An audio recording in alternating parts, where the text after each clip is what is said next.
Bonjour à tous, dans les titres de l'actualité de ce 13h. Vœux de nouvel an au chef de l'État hier, message à retenir, le pardon de l'armée aux Ivoiriens, la réconciliation et le bon déroulement des élections à venir. Dans cette édition, retour encore sur quelques temps forts de cette cérémonie dans la salle des pas perdus au plateau. Ici à Abidjan, le boulevard Latry élargi ouvert à la circulation du carrefour de la ville jusqu'au tribunal de commerce, un tronçon d'environ 1 km réalisé par la Corée, coût des travaux, plus d'1 milliard de francs CFA. Dans l'actualité sportive, le Ballon d'Or africain 2017 est Mohamed Salah, attaquant international égyptien de Liverpool. Bienvenue à tous. La réconciliation et le bon déroulement des élections à venir étaient au centre de toutes les préoccupations à l'occasion de la présentation des vœux du Nouvel An au chef de l'État hier. Premier groupe à passer devant le président Alassane Ouattara, les personnalités. Viviane Aïmé. Pour cette toute première présentation de vœux du Nouvel An au président de la République sous la Troisième République, c'est le vice-président qui a ouvert le cortège. Tour à tour, les plus hautes personnalités de l'État se sont succédées. Le président de la République a échangé une longue poignée de main avec chacun. Le président de l'Assemblée nationale, le Premier ministre, ministre du Budget et du portefeuille de l'État, chef du gouvernement, les présidents d'institutions, les membres du gouvernement. Une tradition qui se répète chaque année, mais sans rien perdre de sa solennité. Les diplomates ont salué le leadership du président Alassane Ouattara au plan national et international. Pour le chef de l'État, les bonnes relations bilatérales et multilatérales ont abouti à la signature de 70 accords avec les États en 2017. Viviane Aïmé. Rompu à cette règle protocolaire d'échange de vœux du Nouvel An avec le chef de l'État ivoirien, les chefs des missions diplomatiques accrédités en Côte d'Ivoire, les représentants des organisations internationales, les consuls honoraires étaient au rendez-vous. Et par la voix de leur porte-parole, le doyen du corps diplomatique, le nonce apostolique Monseigneur Joseph Spiteri, ils ont formulé des vœux pour le président de la République, pour son épouse, sa famille et son pays, la Côte d'Ivoire. J'ai l'insigne honneur de former nos vœux de bonne, heureuse et toujours meilleure année 2018 pour vous, pour la Première Dame, pour votre famille et pour toutes les personnalités ici présentes. Que le tout miséricordieux vous accompagne et vous garde en parfaite santé et dans l'esprit de paix pour accomplir avec sagesse et détermination vos projets. Poursuivant par quelques observations sur la situation politique et sociale en Côte d'Ivoire, le doyen du corps diplomatique a salué la gestion politique du pays. La réconciliation nationale a engendré, a-t-il dit, la paix sociale qui garantit le développement humain. Et toute la communauté internationale vous soutient, a-t-il dit en substance au président de la République, Alassane Ouattara. Nous voudrions vous encourager à continuer la mise en œuvre de votre vaste politique de réforme dans le domaine de la bonne gouvernance et de la sécurité, de l'éducation et de la paix sociale, fondée sur la réconciliation au fruit de dialogue politique qui garantissent au pays un développement humain intégral et réellement durable. Excellence, 2017 a fortement consolidé l'amitié de la Côte d'Ivoire avec ses partenaires internationaux, marquée par plusieurs rencontres fructueuses tenues ici. En réponse aux vœux du corps diplomatique, le président de la République a adressé à son tour des vœux à l'endroit de toutes ses composantes. En retour, je forme pour vous-même, pour vos familles respectives, pour les souverains et chefs d'État, ainsi que pour les dirigeants des organisations que vous représentez, des vœux de santé et de bonheur, de paix et de prospérité. Parlant à son tour de la place de la Côte d'Ivoire au plan diplomatique, le président de la République a fait valoir que la Côte d'Ivoire est aujourd'hui de plein pied dans l'arène internationale et est présente à de nombreuses rencontres dans le monde. Elle est aussi engagée aux côtés des autres États dans la recherche de solutions aux grandes questions qui préoccupent le monde. Monseigneur le nonce apostolique, Excellences, Mesdames et Messieurs, l'attachement du gouvernement ivoirien à la paix, la sécurité, la lutte contre le changement climatique, ainsi que le développement durable, ont conduit la Côte d'Ivoire à être présente à d'importantes réunions internationales. J'ai personnellement pris part à la 72e session de l'Assemblée générale de l'ONU, où j'ai eu l'occasion de réaffirmer l'engagement de la Côte d'Ivoire en faveur de la paix et du dialogue, de la lutte contre le terrorisme et, bien évidemment, le changement climatique dans le cadre de l'accord de Paris. C'est fort de cet engagement que j'ai répondu à l'invitation du président français, Emmanuel Macron, à participer au One Planet Summit, qui s'est tenu à Paris le 12 décembre dernier.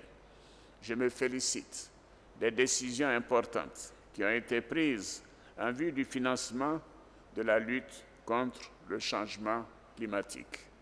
L'actualité de la fin de l'année 2017 a plongé le monde dans l'indignation avec l'exemple ignoble de la vente en Libye de migrants en provenance de l'Afrique subsaharienne.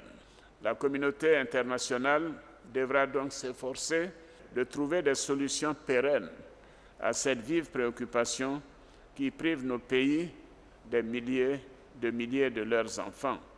Bien évidemment, la Côte d'Ivoire y prend déjà toute sa part. La Côte d'Ivoire est désormais présente sur la scène en Afrique et dans le monde. Et c'est avec fierté que le président de la République a présenté au corps diplomatique le nouveau président de la commission de la CEDEAO, l'Ivoirien Jean-Claude Brou. Présentation de vœux et réactions pour les membres du gouvernement, diplomates et autres personnalités, leur souhait que la Côte d'Ivoire progresse bien et vite. Regardez. Je formule le vœu que l'année 2018 soit une année de paix, puisque avec ce qui s'est passé en 2017, nous avons vu en fin d'année donc ce que l'on peut faire dans ce pays une fois donc la paix retrouvée. Je souhaite ardemment que nous puissions nous rassembler au niveau donc des Ivoiriens autour du chef de l'État pour que donc le progrès qui est actuellement visible et que les retombées qui sont visibles au niveau de chacune et chacun donc des Ivoiriens, que ce soit au niveau de la santé, au niveau de l'emploi, au niveau donc éducatif, que nous puissions donc continuer à poursuivre donc sur cet élan qui me paraît important et dire que les perspectives de ce pays donc sont bonnes. Les fondamentaux économiques du pays donc sont là et la crise que nous avons traversée donc a démontré que le pays donc est solide. Et je souhaite vraiment donc que cette paix et ce rassemblement soient aujourd'hui les maîtres mots au niveau de l'action donc des uns et des autres donc en Côte d'Ivoire. C'est vrai, il y a eu ce sommet, le 5e sommet de l'Union africaine, de l'Union européenne, le premier au sud du Sahara. Il y a eu également de grands événements, de grands rendez-vous en Côte d'Ivoire, la conférence sur l'émergence, les Jeux de la francophonie, le rendez-vous des ministres des Affaires étrangères de l'OCI, le sommet UAUE, ICASA sur le sida. À l'extérieur, il y a quand même eu la CEDEAO. La moisson a été bonne pour la diplomatie ivoirienne. Nous sommes contents, nous sommes fiers d'avoir pu creuser les sillons tracés par le chef de l'État en repositionnant la Côte d'Ivoire à l'image de ce qu'elle avait été et qu'elle n'aurait jamais dû perdre. Globalement, le monde de la presse s'est bien comporté. Nous n'avons pas eu de gros soucis. Notre souhait est qu'il n'y ait absolument aucune condamnation et qu'il n'y ait aucune critique négative faite sur le monde de la presse. Nous en sommes capables, avec des journalistes qui sont professionnels, des journalistes qui sont responsables, qui font leur travail. A priori, il ne devrait pas y avoir de sanctions. L'année 2017, beaucoup d'ouvrages ont été réalisés. Mais le chef de l'État nous a donné des instructions pour que cela soit amplifié en 2018. Et nous pensons qu'en 2018, les Ivoiriens verront qu'il va y avoir beaucoup de changements donc, en matière des infrastructures. Les relations entre la Côte d'Ivoire et le Burkina Faso sont stables, excellentes. Je souhaite que cette année, ça se renforce. Nous avons vu le TAC à Yamoussoukro en G 2018. Ça va être l'occasion de renforcer les relations dans les différents départements. Alors l'année 2018, ce sera probablement et certainement la continuité de l'année 2017 et des années précédentes, avec une accélération des investissements, des réalisations, des investissements qui sont déjà en cours sur le plan économique et bien sûr social. Nous œuvrons ensemble pour l'émergence de la Côte d'Ivoire en 2020, Inch'Allah. Pour la Côte d'Ivoire, vous savez, 2017, c'était une année avec ses difficultés, mais quand vous regardez du côté diplomatique, la Côte d'Ivoire a eu beaucoup de succès. Et cette année, elle va devenir membre du Conseil de sécurité des Nations Unies. Donc, je présente tous mes vœux de succès dans cette tâche-là. Et je ne doute pas qu'ils vont réussir tout ce qu'ils vont entreprendre. Les institutions étaient toutes au rendez-vous. Elles ont pris l'engagement de poursuivre les efforts pour accélérer le développement du pays. Jérôme Kofi Aboulé.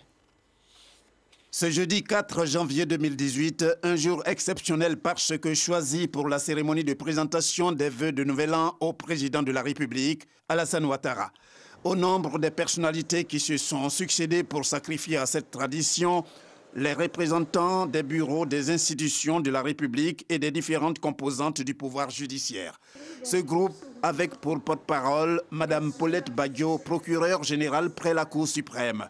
Elle a souhaité que Dieu veille sur le président de la République, Alassane Ouattara, pour une consolidation du climat social et de paix, surtout pour les élections à venir, tout en saluant les actions que le chef de l'État mène en vue de l'amélioration des conditions de vie des Ivoiriens. Excellences, Monsieur le Président de la République, nous avons constaté avec bonheur que partout où vos charges vous ont appelé, vous avez toujours répondu avec une promptitude inégalée, en ayant à cœur l'intérêt du pays.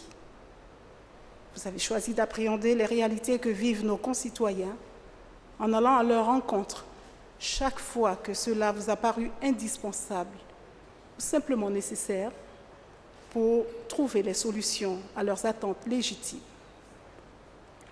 Avec une vision éclairée des situations et parfois des soubresauts de notre société, vous avez réussi à dénouer ce que d'aucuns ont perçu comme des crises insurrectionnelles et sociétales, voire générationnelles.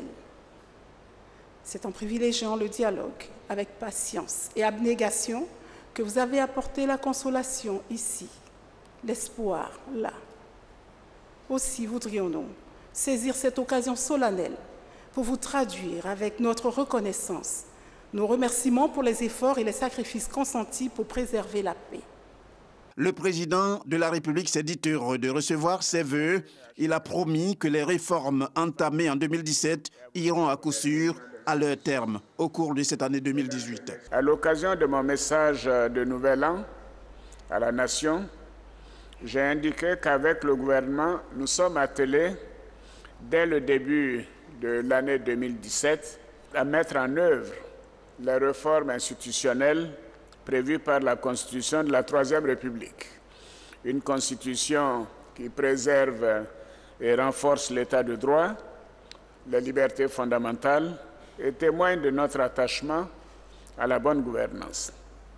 Ainsi, le vice-président de la République et un nouveau Premier ministre ont été nommés et l'Assemblée nationale a été mise en place en 2017.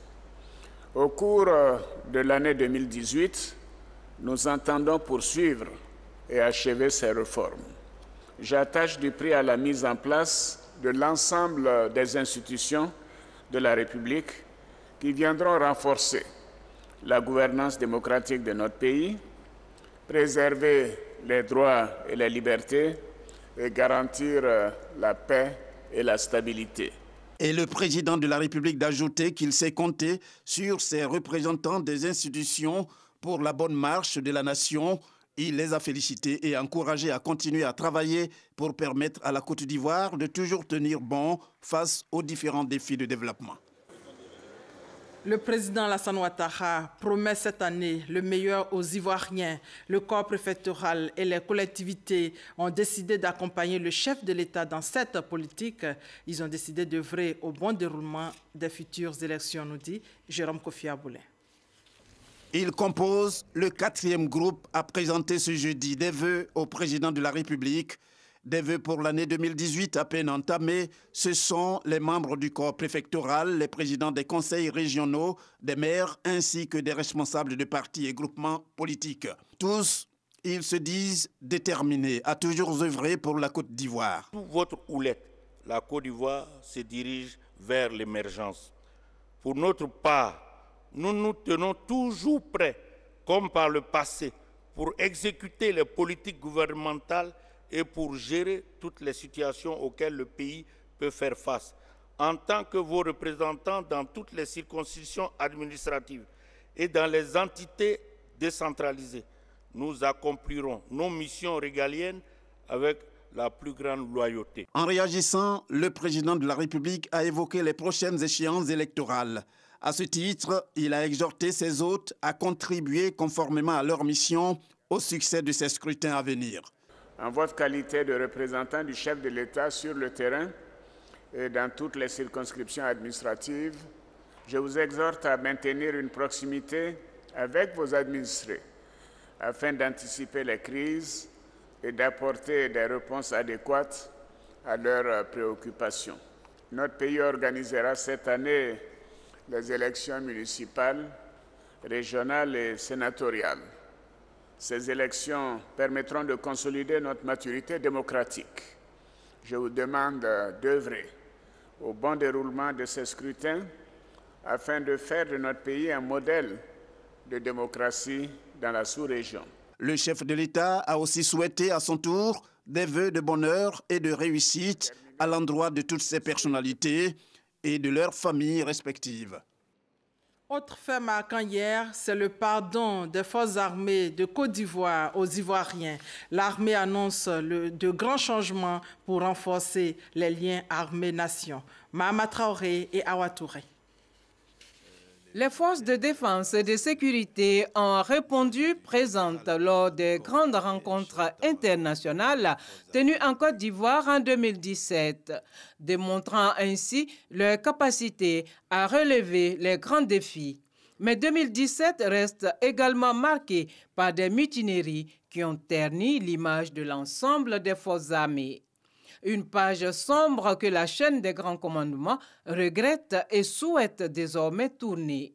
Engagement pris par le chef d'état-major général des forces armées de Côte d'Ivoire à la faveur du traditionnel échange de vœux avec le président de la République, Alassane Ouattara. Excellence, en bon père, vous avez pardonné. Et je voudrais donc non seulement vous faire part du profond regret et de la grande amertume des forces de défense et de sécurité pour ces actes incompréhensibles, mais surtout présenter solennellement à vous personnellement et à la nation tout entière nos sincères excuses. Aussi voudrais-je, au nom de tous, prendre l'engagement de servir désormais notre pays avec loyauté, droiture et dignité. Rassuré de cet engagement, le chef suprême des armées a indiqué au grand commandement les consignes à appliquer pour une remise à niveau des forces de défense et de sécurité. Pour l'année 2018 et les années à venir, nous devons œuvrer à assurer la quiétude des populations vivant en Côte d'Ivoire et à promouvoir leur bien-être. À cet égard, je demande que l'accent soit mis sur les points suivants. Tout d'abord, le programme de réhabilitation ou de construction d'équipements des casernes. Le renforcement des capacités des hommes par l'entraînement et la formation. La restauration de l'esprit de discipline. La lutte contre le grand banditisme.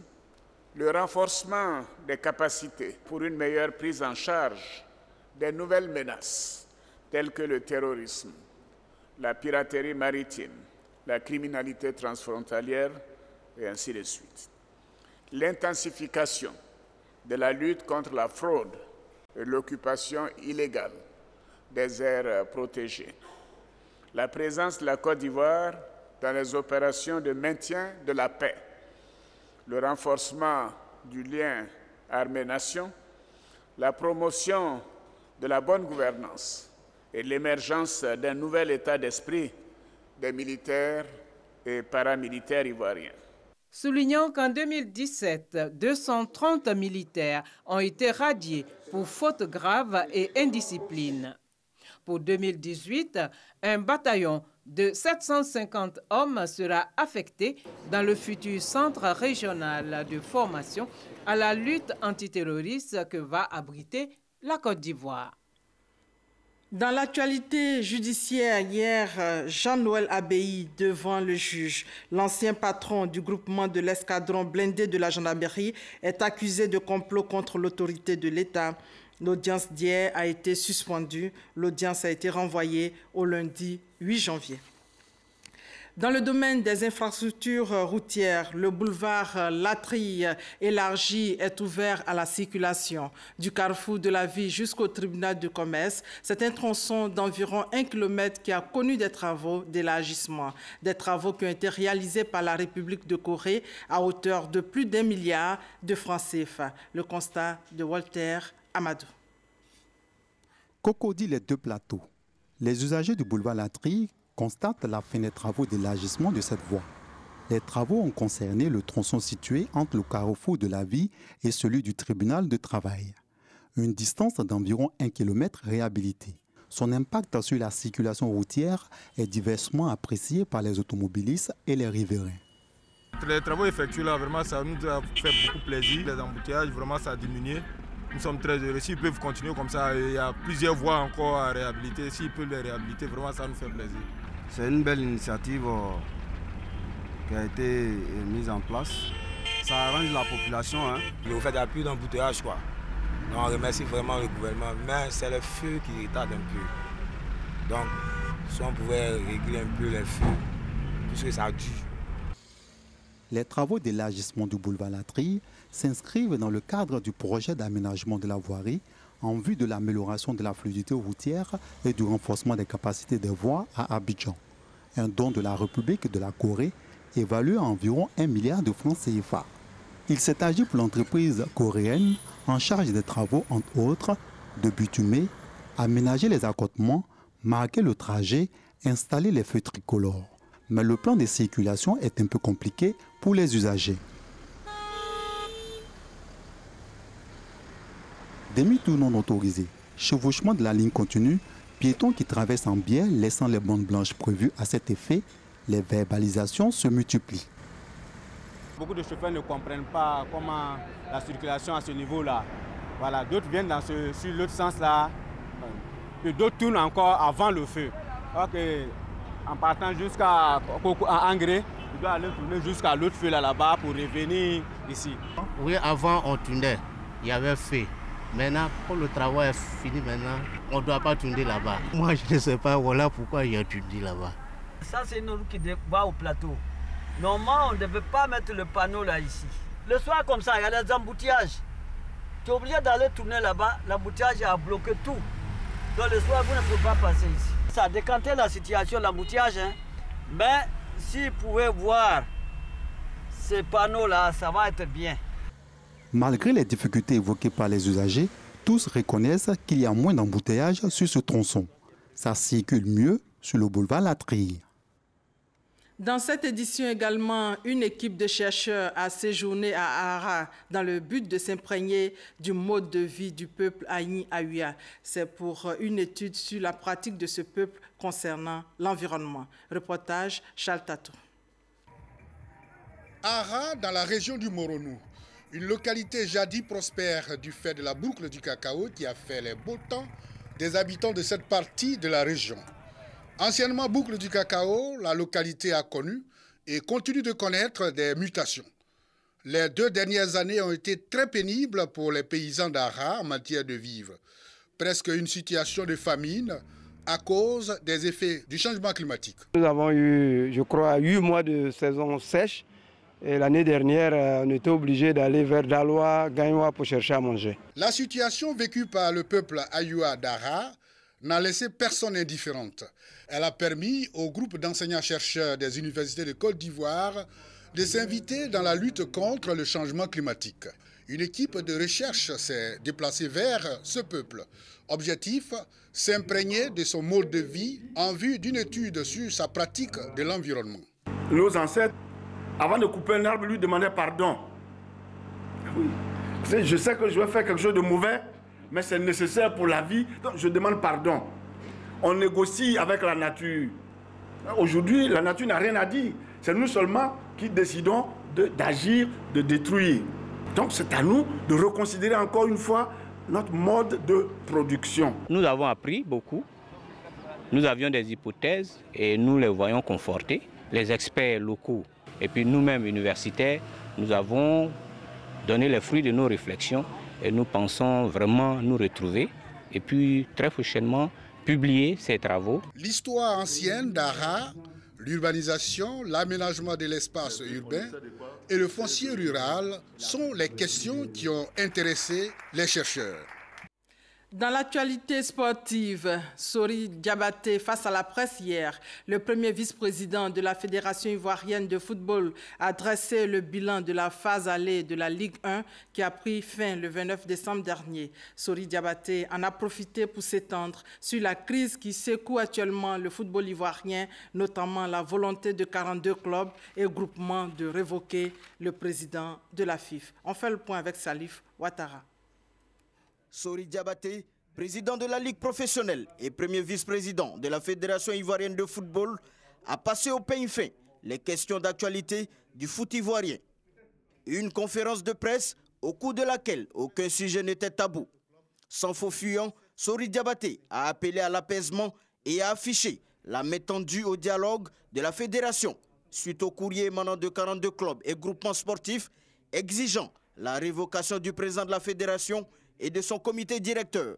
À mi-parcours de la Ligue 1, saison 2017-2018, Sori Diabaté a fait un point à la presse nationale et internationale. Tous les clubs de Ligue 1 ont reçu la phase allée 490 millions de francs CFA.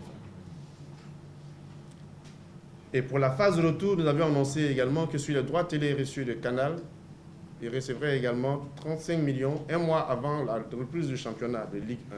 J'ai l'avantage de vous dire que la Ligue 2 de Côte d'Ivoire, suite à un accord que nous venons d'avoir avec la RTI, sera vue sur la RTI. Voici le document, voici les accords avec la FIF sur la Ligue 1 et la Ligue 2 de football que nous avons avec la RTI. Ça va commencer en février. Alors la première année, il n'y aura pas de revenus directs de la RTI. C'est-à-dire sur la phase de retour, il y aura des partages de revenus. Sur la deuxième année, c'est-à-dire sur la saison 2018-2019, la RTI va nous donner une dotation financière. Et cette dotation financière va nous permettre d'augmenter la subvention des clubs de Ligue 2. Les clubs de Ligue 2, à partir de la saison prochaine, passeront de 20 millions à 25 millions. Sori Diabaté a annoncé 2 grands renforts pour aider Koné Tchekbe dans sa tâche. 2 anciens internationaux viendront étoffer l'équipe technique. Jean-Baptiste Kouassi et Tizier Jean-Jacques. Mohamed Salah, ballon d'or africain 2017. L'attaquant international égyptien de Liverpool a été élu hier à Accra, au Ghana, meilleur footballeur africain de l'année 2017 par la Confédération africaine de football. On reste encore avec Salif Ouattara.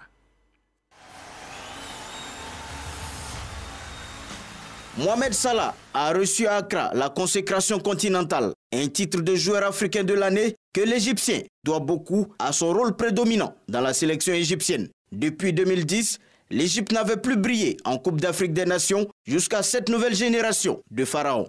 Mohamed Salah a d'abord atteint la finale de la Coupe d'Afrique des Nations en février 2017 au Gabon, ne s'inclinant que dans les derniers instants face au Cameroun 2-1 en finale.